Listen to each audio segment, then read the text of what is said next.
Bismillahirrahmanirrahim. Assalamualaikum warahmatullahi wabarakatuh. Perkenalkan, nama saya Salma Rahmawati, NPM 1006060318005 dari kelas Farmasi A. Di sini saya akan menjelaskan beberapa soal tentang surfaktan untuk memenuhi salah satu tugas mata kuliah Farmasi Fisika.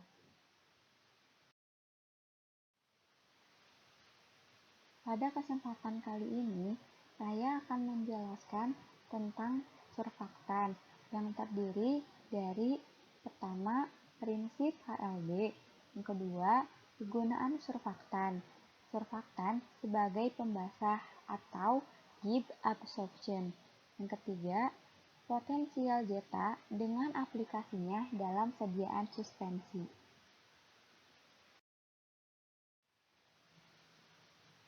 Pada pembahasan soal yang pertama, yaitu jelaskan tentang prinsip HLB. HLB merupakan singkatan dari hydrophilic lipophilic balance, adalah nilai yang menunjukkan ukuran keseimbangan dan ragaman gugus hidrofilik. Filik itu artinya suka. Hidro kan air, artinya suka air yang bersifat polar, dan gugus hidrofobik. Fobik itu artinya tidak suka. Hidro itu kan air, artinya tidak suka air yang bersifat non-polar, yang merupakan sistem dua fase yang diemulsikan. Prinsip HLB yaitu semakin tinggi nilai HLB surfaktan, maka semakin tinggi nilai kepolarannya yang bersifat hidrofilik. Sedangkan semakin rendah nilai HLB surfaktan, maka semakin rendah juga kepolarannya yang bersifat hidrofobik. Metode HLB yang digunakan apabila emulsi dibuat menggunakan surfaktan yang memiliki nilai HLB seperti SPAN dan Queen. Untuk mengingatnya lebih mudah dengan menggunakan singkatan SOTA, yaitu SPAN, oil, Queen, dan air, yaitu SPAN yang bersifat hidrofobik sehingga larut dalam fase minyak atau oil, sedangkan Queen yang bersifat hidrofilik sehingga larut dalam air. Dengan menghitung nilai HLB sebelum membuat sediaan emulsi dapat mempermudah mendapatkan formula yang stabil karena kebutuhan surfaktan yang dibutuhkan dapat terhitung dengan jelas.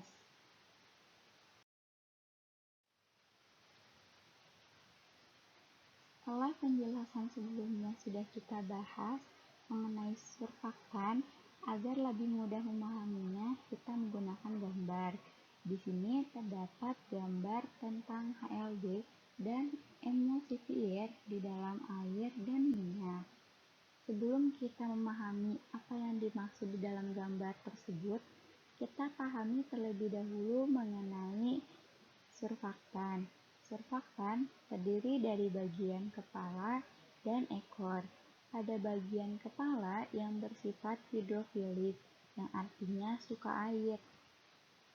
Sedangkan pada bagian ekor yang bersifat lipofilik itu atau hidrofilik tidak suka air, sehingga dia cenderung lebih mendekati pada fase minyak. Setelah kita mengetahui tentang surfaktannya, kita dapat menerjemahkan pada gambar ini. Yang pertama, ada gambar 1, menunjukkan surfaktan dalam keadaan hidrofilik. Ditandai pada bagian kepala terlihat lebih besar, yang artinya cenderung mendekati air.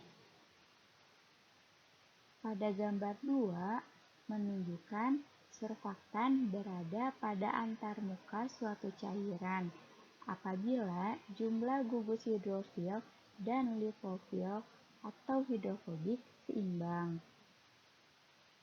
Pada gambar ketiga, menunjukkan surfaktan dalam keadaan lipofilik. ditandai pada bagian ekor yang lebih besar, artinya cenderung mendekati minyak.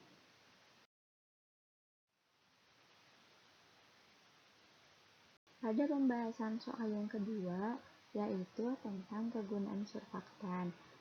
Salah satunya surfaktan sebagai pembasah.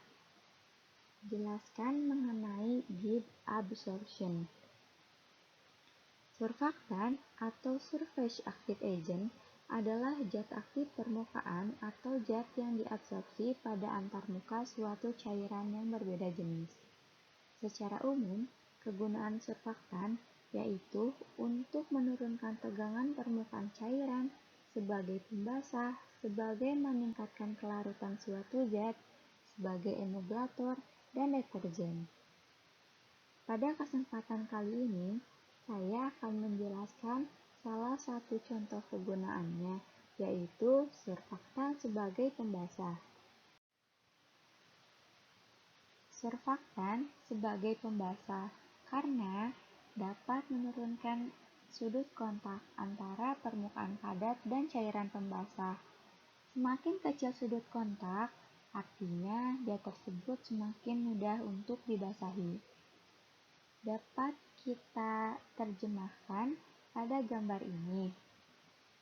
Cairan yang membentuk sudut kontak pada permukaan zat padat, ketika ditambahkan dengan surfaktan, cairan ini mengecil karena adanya gaya kohesi yang saling tarik-menarik antar molekul yang sejenis, sehingga terjadi perubahan bentuk yang semula berbentuk bulat menjadi rata dengan permukaan dan tidak adanya sudut kontak sehingga mudah untuk dibasahi. Gibbs absorption merupakan persamaan yang digunakan untuk menghubungkan perubahan konsentrasi komponen yang bersentuhan dengan permukaan. Perubahan tegangan permukaan yang menghasilkan perubahan sesuai dalam energi permukaan. Contohnya, dalam fenomena tanah kering.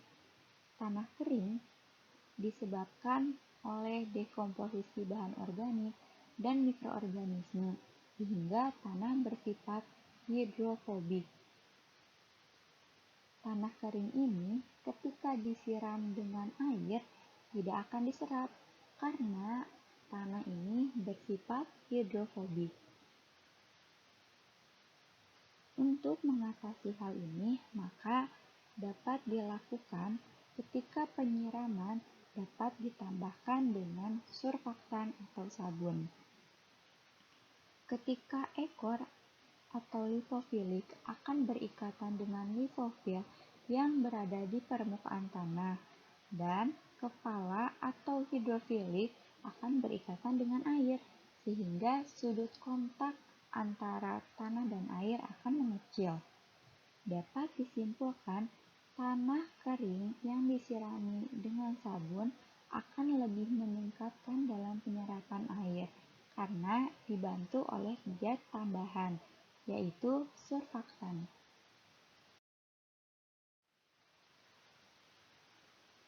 Pada pembahasan soal yang terakhir, yaitu potensial zeta dengan aplikasinya dalam sediaan suspensi. Potensial zeta adalah parameter muatan listrik antara partikel koloid. Potensial zeta menunjukkan tingkatan tolak-menolak antara partikel yang bermuatan sama yang saling berdekatan. Pada sistem koloid, semakin rendah nilai potensial zeta, maka gaya tolak-menolak antar partikel akan semakin kuat dan dapat menyebabkan terjadinya flokkulasi atau cenderung akan menggumpal. Sedangkan ketika semakin tinggi nilai potensial zeta, maka gaya tarik-menarik antar partikel akan semakin rendah dan dapat mencegah terjadinya flokkulasi atau disebut electric stability. Zeta potensial sangat berguna untuk menentukan stabilitas suspensi. Aplikasinya, apabila zeta potensial pada suspensi kecil atau bahkan mendekati nol, maka partikel akan cenderung tarik-menarik yang pada akhirnya akan membentuk agregat dan dapat menyebabkan flokulasi. Flokulasi dapat dihindari dengan cara mengocok sediaan sebelum diminum. Hal ini bertujuan untuk mendistribusikan partikel yang mengendap secara merata sehingga dosis obat yang diminum tidak terlalu rendah yang menyebabkan efek terapi tidak tercapai dan tidak terlalu tinggi akan menyebabkan obat menjadi toksik. Dalam bidang farmasi, pengukuran zeta potensial digunakan sebagai kunci untuk memahami proses dispersi dan agregasi dan juga digunakan untuk menentukan ada tidaknya gugus atau gugus bermuatan pada permukaan bahan. Alhamdulillahirrabbilalamin. Sekian yang dapat saya sampaikan. Mohon maaf apabila terdapat banyak kesalahan dalam pemaparannya. Terima kasih atas perhatiannya. Wassalamualaikum warahmatullahi wabarakatuh.